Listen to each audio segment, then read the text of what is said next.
All right, picked a lock up off of Amazon, the Tesa Series T-60. This is the Asa Abloy version. I think there's an older version that has somewhat different internals. This is a dimple lock. It has 6 pins in it, and those pins have a serration on them, but their main thing is that they're tapered. So this lock, what you want to do is you keep looking for the binder and you just kind of poke it and it moves just a little bit, and you go find the next one and eventually come back to that one and you move it a little bit more to progress it up the taper.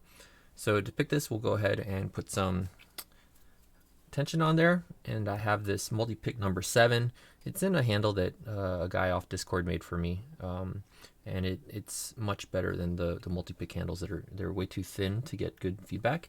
This lock is pretty good for learning how to jiggle test in a dimple lock.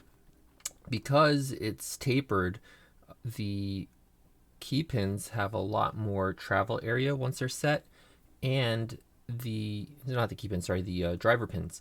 And the key pins have rounded off tops. They're like chamfered or something.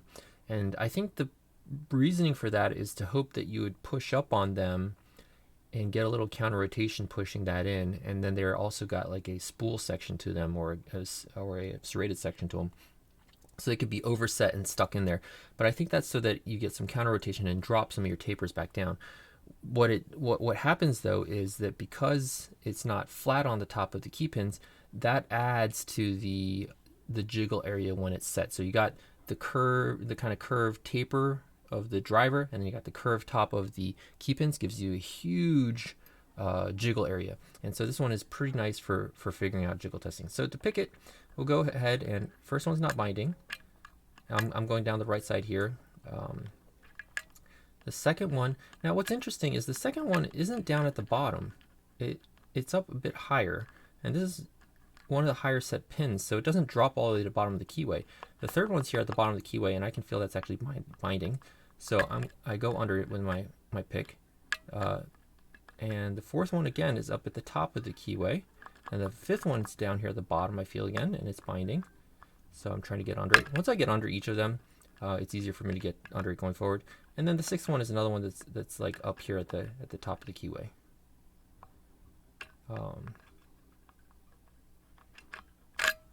Got a little lost for a second there. So 1 is not binding. 2 is up here at the top of the keyway area. Little click. A lot of times I'll touch them so softly that I won't feel the click, and I'll just feel the kind of the jiggle of it not being a binder.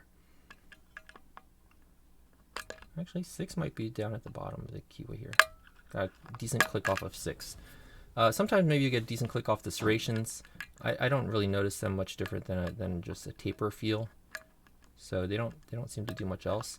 And because it's tapered, you can put a bit of extra tension on it and reduce the amount of times you need to set the pins. And that extra tension will also probably help you avoid that overset drop situation I described at the beginning. Click out of 6. Come back to beginning again. 1 is still not binding. Click out of 2.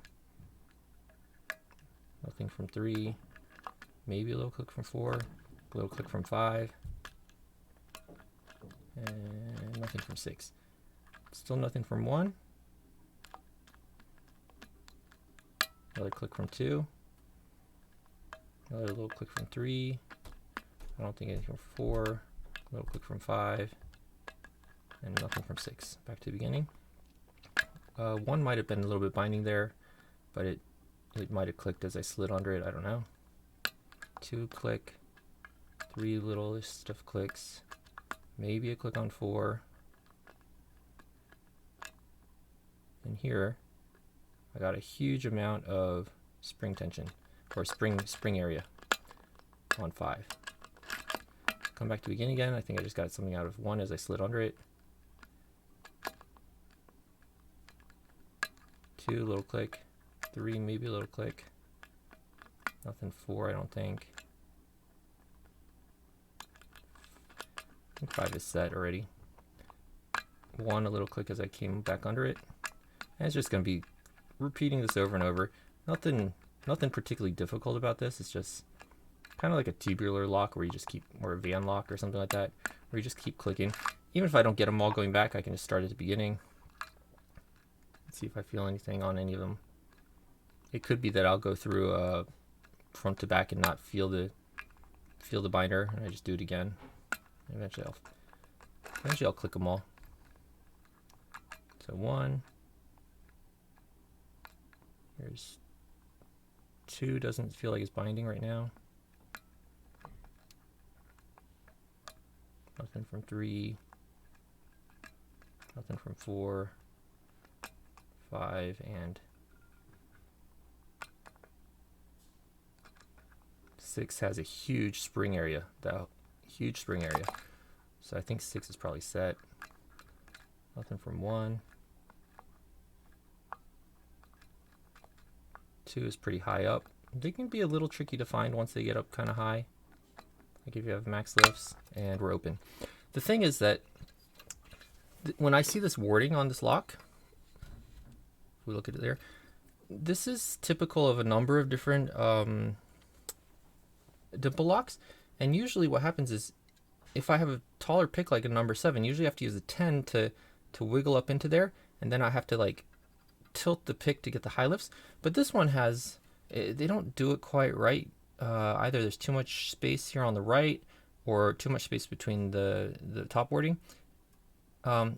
If it were like this here at the front, I cannot rotate my pick because it's blocked by this left warding from getting up there.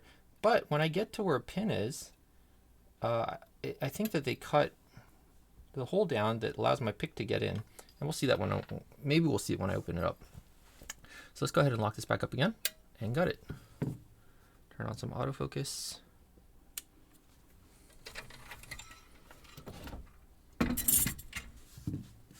Apparently a lot of guys have these that are quite difficult, but this particular sample here, it poses very little difficulty.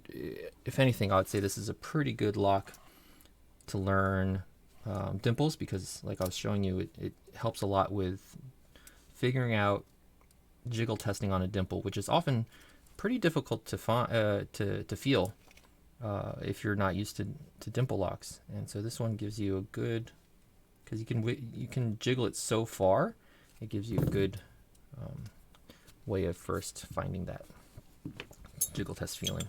Because instead of jiggle testing like up and down with a normal pick, this one you're jiggle with rotation, and oftentimes you can't feel that slight spring pressure. But like I said, this one has such a large range of motion when you're set that it's pretty easy to detect. Here's a key.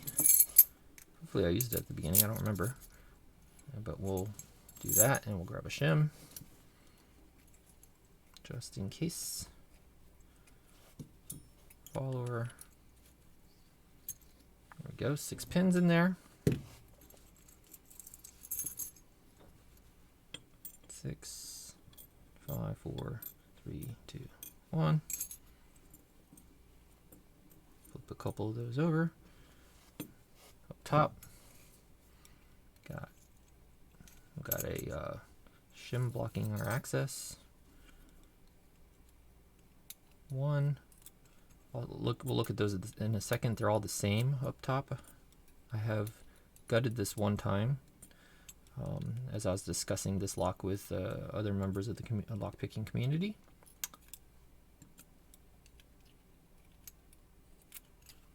And there are those. I believe I haven't taken the springs out before, but I'm pretty sure they're all the same.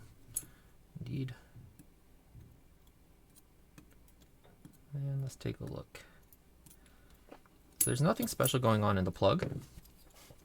No counter milling or anything like that. I wish I could see.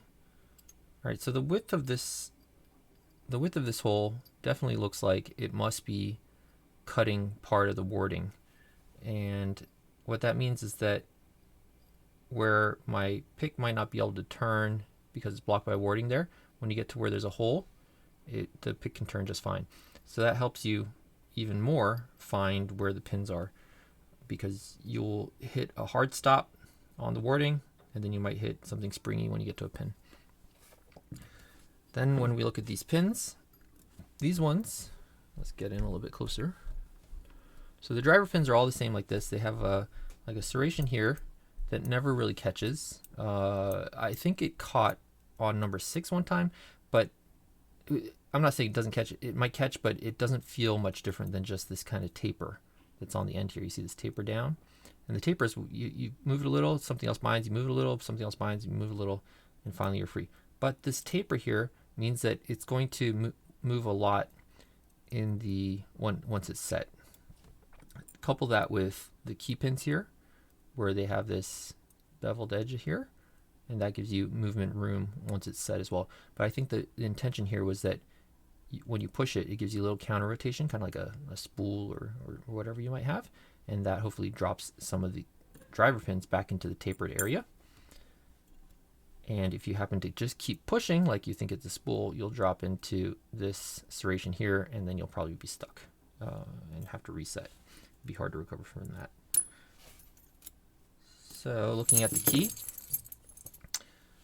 we have a really low, followed by a high, followed by a low, followed by like a medium, low, and then like another medium. And this high, it could go a little bit higher, you see, but pretty much nothing that this pick can't handle. So that is the Tesa T-60. All right, thanks everyone. Take care.